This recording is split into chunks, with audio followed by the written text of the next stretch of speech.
Kick and chase by Mullins. Kick and chase again by Mullins. It'll be a miracle. Oh, it is a miracle. Fafita tries to crash his way over. He does. Fafita got the ball over the line. Hunter's kick is over the sideline for a 40-20. Yeah, g'day champions and welcome to 40-20 Sports. Going to be running through our round 2 team lists of the pre-season challenge. Huge teams are coming up. We get a bit more of an idea of what our teams for round 1 are going to look like. These are probably more the predominant players and teams that are going to come through and play in those round 1 teams. There's a couple of cheapies in there. There's a couple of people that have missed out that I thought may have got a spot. Huge news coming in. Before we start that, we have a lead code for 40-20 Sports. We're doing a bit of a merch giveaway. That code for that is 726638. So jump on board, a bit of fun. We're going to go have a little look through that throughout the year. Like I said, got a merch pack to give away. Got shirts, hats, stickers, stubby coolers, all that sort of good stuff. So we'll run with that. Without further ado, the first game of the week is a bit of a ball breaker. It's the Rabbitohs versus Roosters. So there's not too many players that are playing in that game. All the first graders, all the ones we want to look at, they've already shipped off to Vegas. So there's not actually too much to look at there for the Rabbitohs Roosters. It'll be a good little hit out there on Friday at 6 p.m. Good to watch some young guys come through, and there'll be some blokes there that'll probably be trying to put their hand up for a first grade start at some stage throughout the year, barring injuries. Righto, the first one off the rank that actually has a lot of implications for our Supercoach side are the Sharks versus the Doggies. Going through the side there, Bronson Xerri at 345k. He's got the nod in the centres there. There's a decent side that the Bulldogs have put out, which is really promising to see that he's there. Although there is no Jacob Kiraz in the lineup, so we don't really get to see what happens there with the Kiraz, Xerri, Wilson, Crichton sort of experiment there. They're nearly full strength besides Jacob Kiraz. There are whispers that he does have a back injury leading into the season, so whether they're just trying to manage his injury, we'll just have to wait and see. You got Burton in the halves. Drew Hutchison, he looks to have the nod over Toby Sexton. He is 354k, dual halfback CTW. I like the look of Drew Hutchison.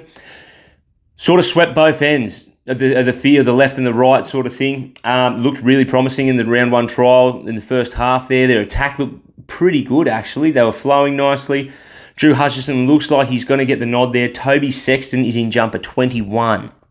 I know it's a trial, but he's not even in 14, so that's an interesting one to play out, I think. I'm starting to think maybe Drew Hutchison has got the jump over Toby Sexton, and he's every chance at CTW for a pickup. We've got Farmer Silly in the front row. That means a little bit to us. He's 238k, front row forward.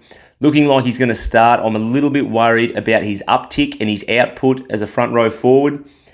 Saw it in the first trial. I think he only had 7 or 8 runs for a starting front rower. You know, obviously limited game time, but we've seen this before with him. He's played a couple of first grade games before and didn't really have that uptick and that heavy workload that you see or that you want from your front rowers. He's a good player. Fingers crossed he has a fantastic year. But yeah, I just don't see him making as much money as some of the other people will make in that cheapy position there. There's quite a few that's come through. Going through, second rowers are what we expect. Kickow, Preston. The lock is Jamin Salmon. Now, he started lock again last week. This could very well be a thing. 317k, 2RF CTW. Music to our ears.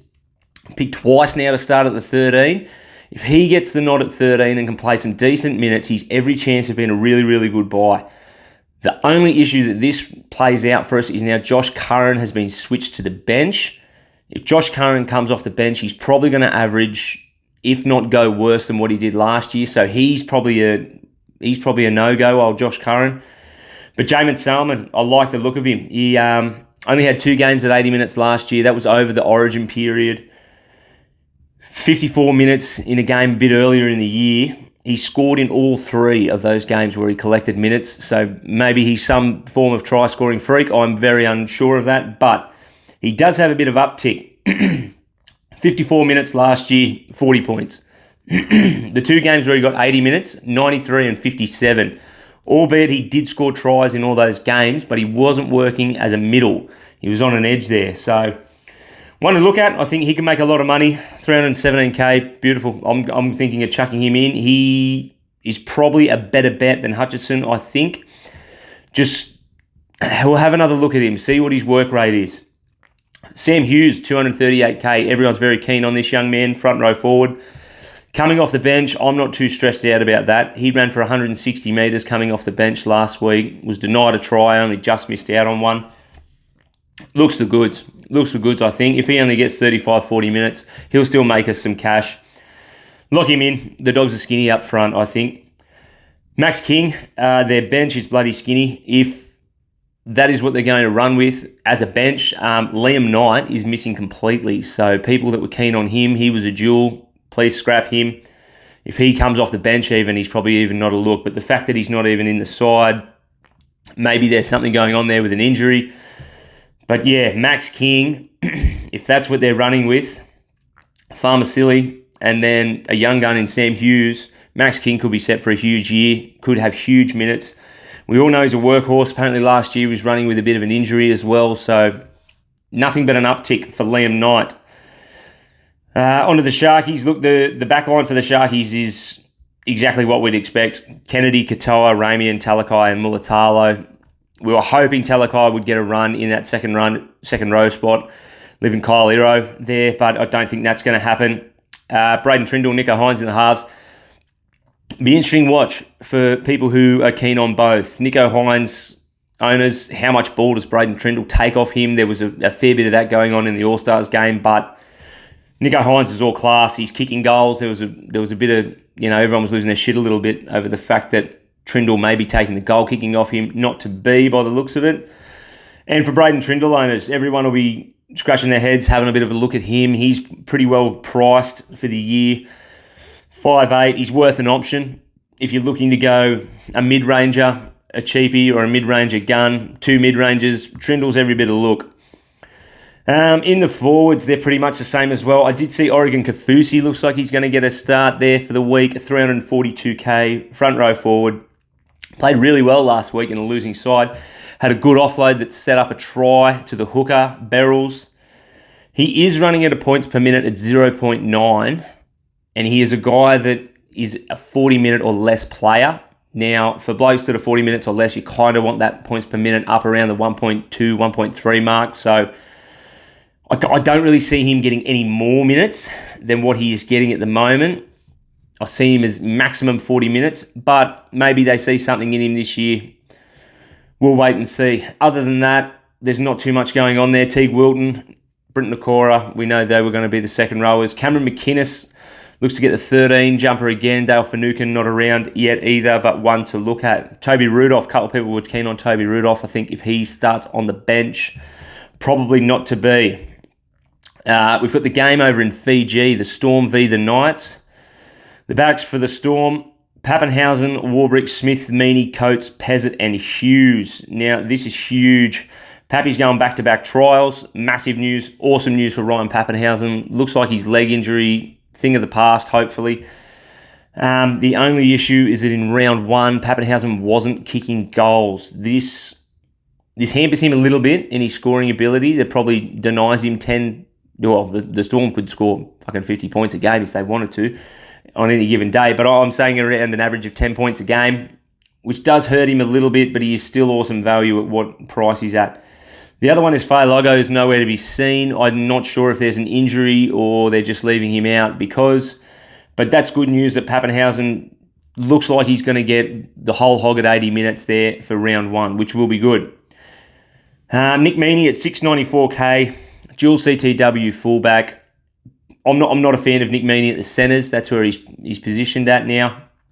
He's a little body. I love him as a fullback. I think he's an awesome fullback. If clubs are looking for a fullback, Nick Meaney's every bit an option. I'm tipping him to probably kick the goals though, but it'll be interesting to see what happens throughout the year. Look for him, maybe might get found out in defence a little bit, Nick Meaney, just because he is a smaller body, but we'll wait and see. The forwards there, Kamakamitha, Harry Grant, Josh King, Kane Bradley, Alessia Katoa, and Trent Liero. Now, last week Trent Liero got a start in the second in the lock position, and I thought, you beauty, we're on. We're on for Sean Bloor. I thought Sean Bloor was going to come into the side this week and get a real good showing. Sean Bloor's not even in the top 17, so bit of a head scratcher. I thought he was going to be a starting second rower, but they've given it to a bloke called Kane Bradley. Now, he's at 238k. He's a CTW. He's set to start in the second row for this trial. Not a big sample size, but Trent Liero, like I said, is going to play lock. King goes to front row. Nelson Asafa-Solomona is going to come back, so he will eat up into that minutes somehow, somewhere. So Trent Liero could go out, Josh King to lock, Nelson into front row. We just don't know. We don't know about that yet. It's one to watch, but Kane Bradley only played a max of in the 20 minutes last year. Not a sample size at all, so he'll be one to really watch in the Cubbing trial. Good to see. Tristan Powell is on the bench as well, front row forward, bottom dollar. 16 jersey, but like I said, they'll be all one to watch once Team List Tuesday round 1 comes out. Nelson coming back into that, so take that forward pack with a bit of a grain of salt, I think. He's got Christian Welsh coming off the bench as well, so Christian Welsh, Kamikamitha, they were doing a thing last year where one would say they start and then the next would start and the other would go to the bench. The Newey Knights, they are all but full strength. Ponga, Tuala, Gagai, Best, Marzu, Gamble, Hastings is their back. Good to see Ponga back. We'll get a good little run at him. Get to see how he's travelling and making sure he's kicking goals. Just a bit of clarity on that. Inari Tuala at 445k. He seems to have that right wing spot for this trial. I'm not totally convinced that is an awesome buy at 445k. Seems to have the starting spot over Jenkins and Armstrong. Armstrong had a really good game on the weekend. I would be surprised if at some stage we don't see him throughout the year playing first grade. He's probably my smoky. He was awesome. Not really interested in Inari, 445k. He's years where he has got a decent run at the wing and centre spot. He has averaged around 43, 44 points. So probably better options elsewhere. Looking into the forward pack there of the Knights, Safidi, Crossland, Leo Thompson, Frizzy, Dylan Lucas, Adam Elliott. Adam Elliott. Wow, I learned to speak. Adam Elliott is always a good one. He looks like he's going to get some minutes pumped into him. Back end of the year, he was getting 60 to 65 minutes. Really good option there. He was averaging about 60 in those minutes. Phoenix Crossland now. Phoenix Crossland is a 5'8 hooker at 470k. You've got Brayley there that looking like he's not going to get a run.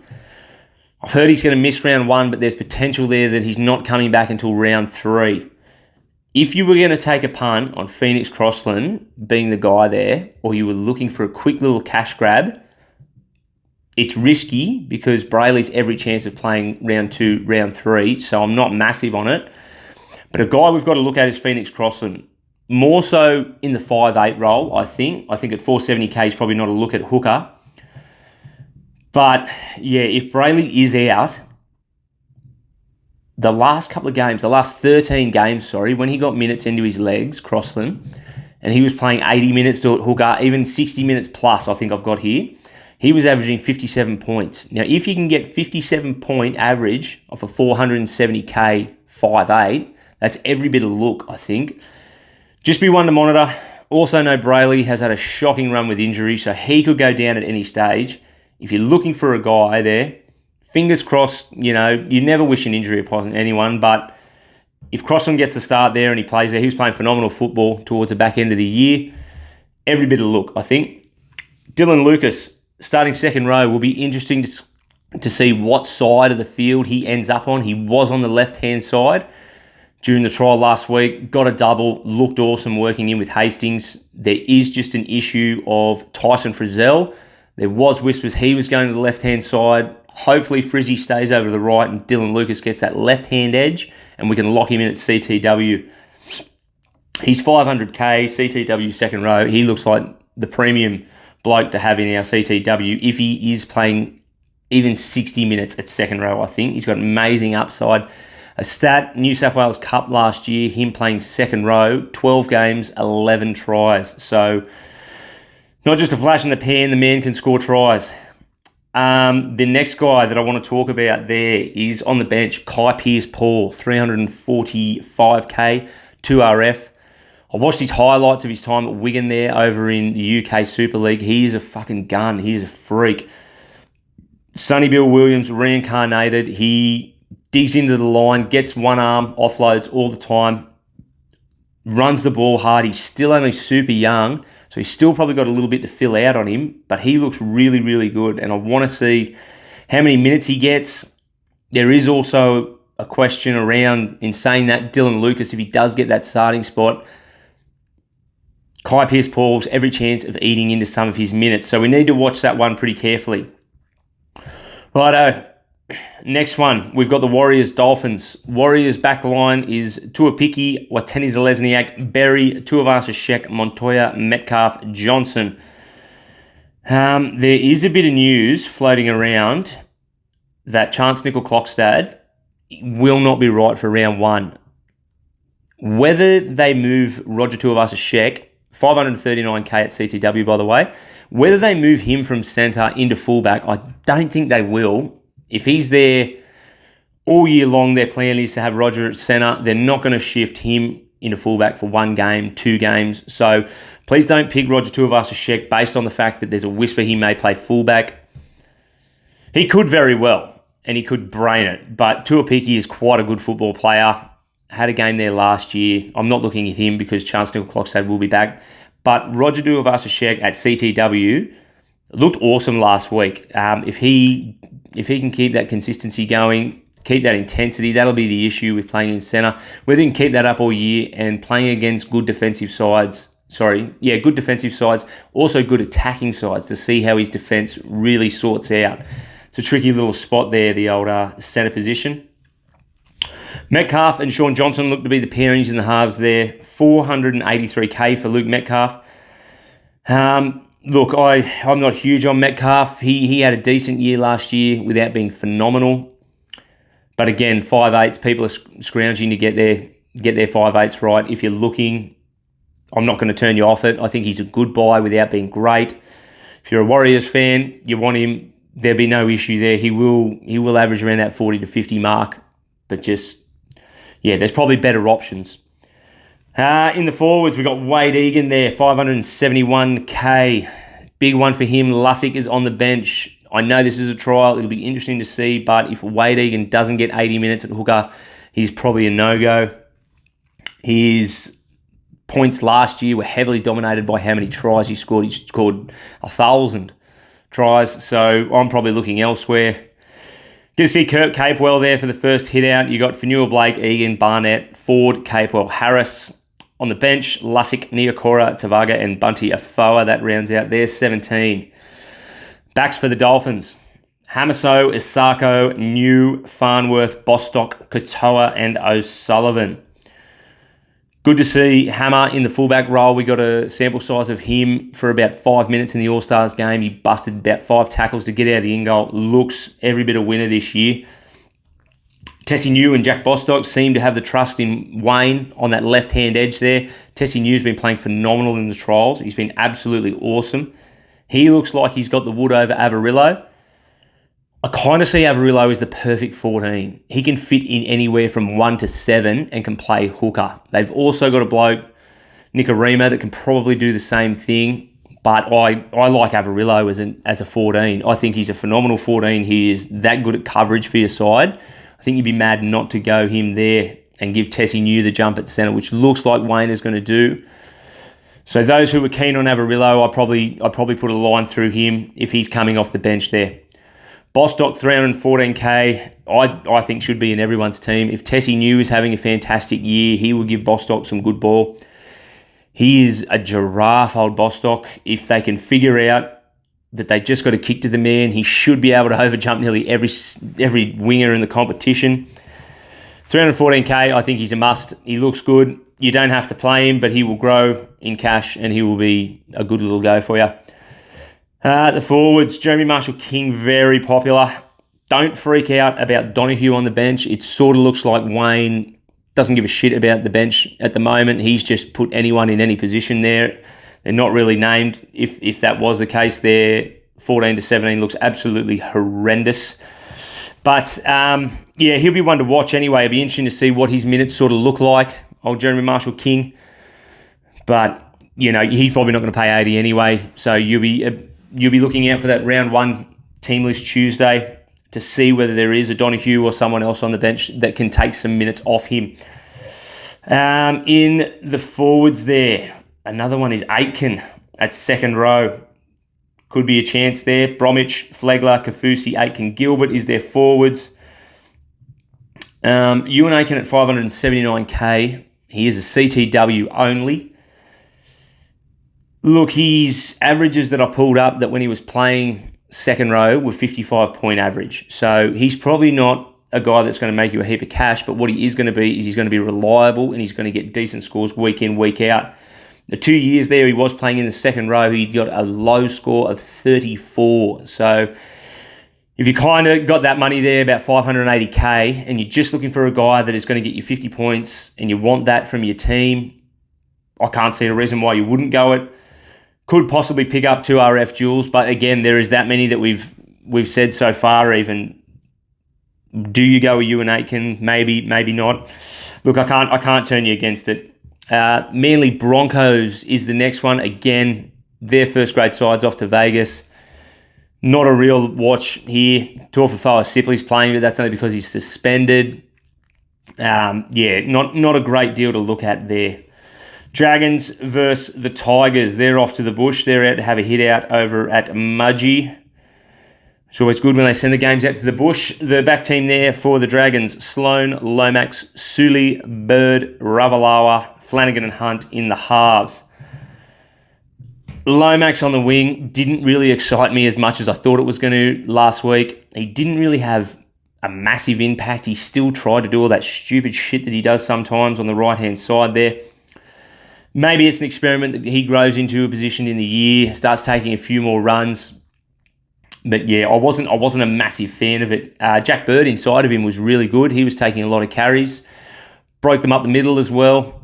I actually don't mind the Dragons from what I saw in the first half of the Charity Shield. I know they always get up for that game for the first half anyway. The defence is always good, but it was 6-all at half time before Flanagan started taking off his first grade side, essentially, and then it was a blowout. Kyle Flanagan, the 5'8" there, 310k. I am a little bit interested in him. I could probably see him as the best bet of a cheapie 5'8". That is going to cause massive controversy, but 80-minute games last year, he got 44-point average. Now, some of that, he played hooker for a bit of that, but a lot of that come at the start of the year when he was in the halves. Not a huge average, but at 44 points average, I like it. He's priced at 310k, so there's value there. That's what we're looking for at the start of the year. If he keeps to his average of last year, could give you a cash flow of 140k. So I'm a massive fan of that. You look busy in the Charity Shield, which is huge. 14 runs, 17 tackles. So his base is as good as any as they come if he keeps that up. Maybe the old man's got into his head and said, mate, run first, then sort the other shit out later. If you look at his edge, there's a lot of attacking points to come out of there. He's got Sua, Suli, Ravalawa, and Sloan coming out the back.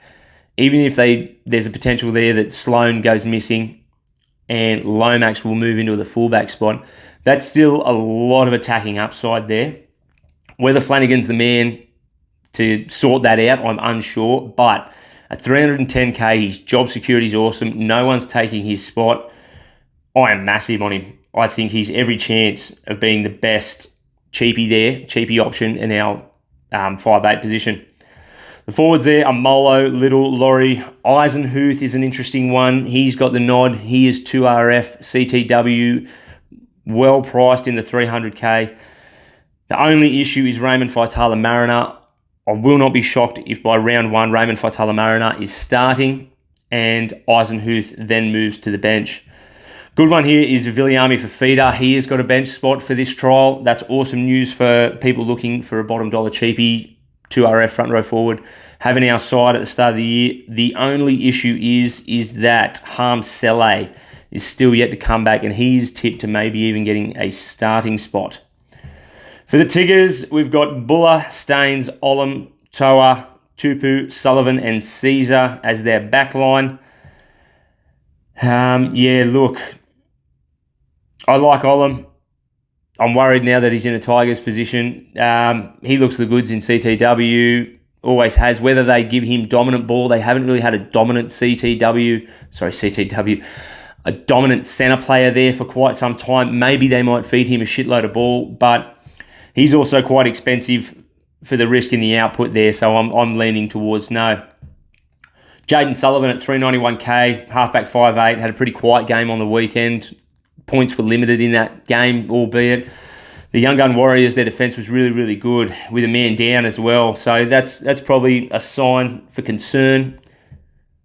Warriors were down to 12 men for 80 minutes of the game, and the halves there at the Tigers didn't really grab the game by the horns sort of thing and really struggled. Their attack was clunky.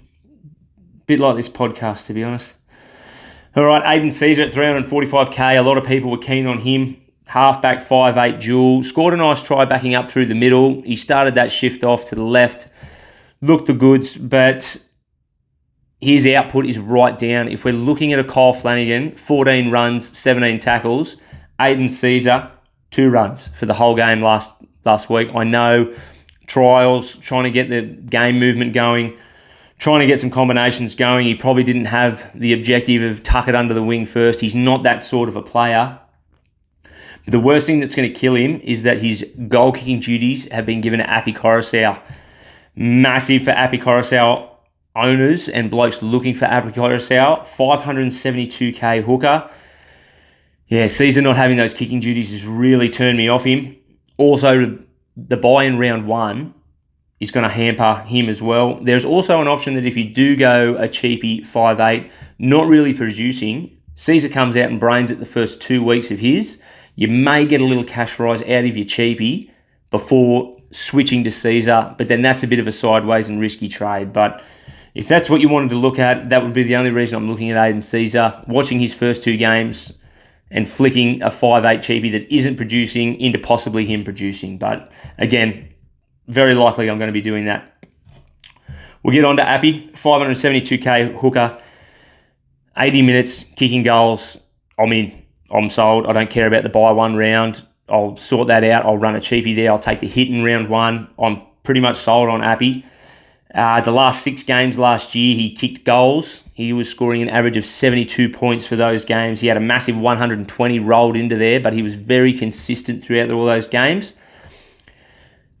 A lot of people are going to say, oh yeah, but how many points are the Tigers going to get anyway? In his last 6 games, he averaged a 10-point bonus from kicking goals. So I'll take those 10 points every day of the week, even if that goes to 8. If it goes to 6, he's still undervalued, Appy. I'm all in on it. Asa Kapoa, 353k, another one of these 2RF CTWs. He is looking like getting a second row spot. The forwards there are Utakamanu, Coruscant, Clemmer, Papali'i, Kapoa, and Seyfarth. So Seyfarth and Kapoa are the new look guys there in the second row and lock. Yeah, look, there's just so many options now at 2RF, CTW. These dual guys around the 300k mark. We've really got to watch the trials this week to decide who's our best bet. Asu Kapoa looked good. There is every chance if there's an injury, he could get thrown back into the centres. So one to watch there. I'm leaning towards Jamin Salmon there. Out of those sort of cheapy 2RF, CTW players.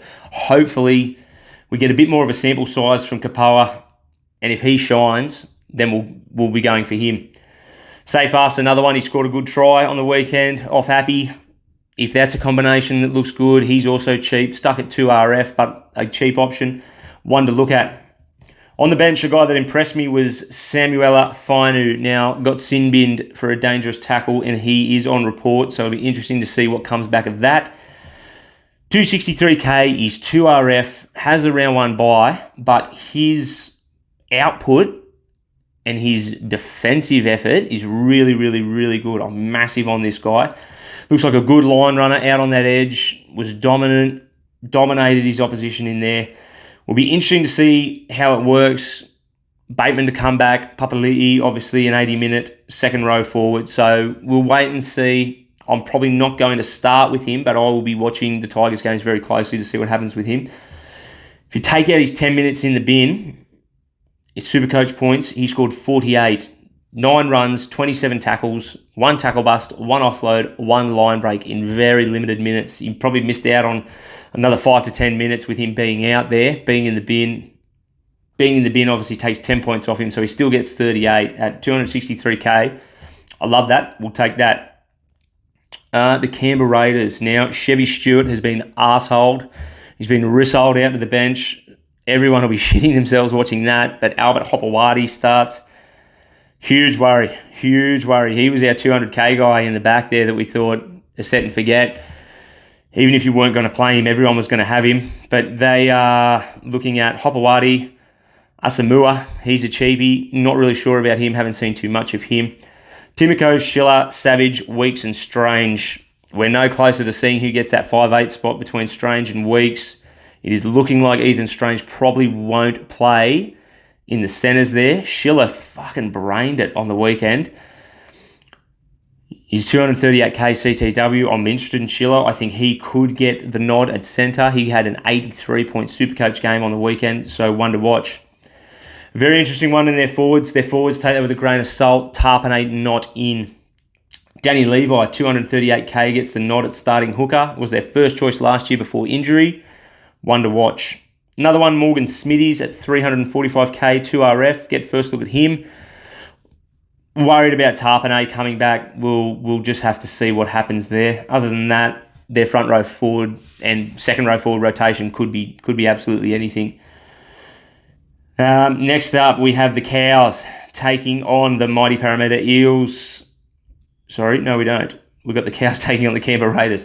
For the Cows, Scotty Drinkwater, Felt, Holmes, Labutt is the big winner there in the centre position. Only played a couple of games there. Zach Labutt, but at 465k, looks pretty good. Only a small sample size, but he had a 57-point average last year. Looks pretty good. His last 2 games, he got a 91 and a 65, albeit it was the Dolphins. They were heavily injured, and the 65 came against an opposition, Penrith Panthers, when they had rested a fair few players. I like him though. He looks every bit a football player. I'd just rather a Taylor May at that sort of price range. Helam Lukey at 471k, second row forward. He looks to get the start now that Luciano Leilua is gone. Very interesting. In over 50 minutes, his average is 48 points, although there are some huge scores in him and there are some very low scores in him. He has a very low base stat, relies heavily on attacking points.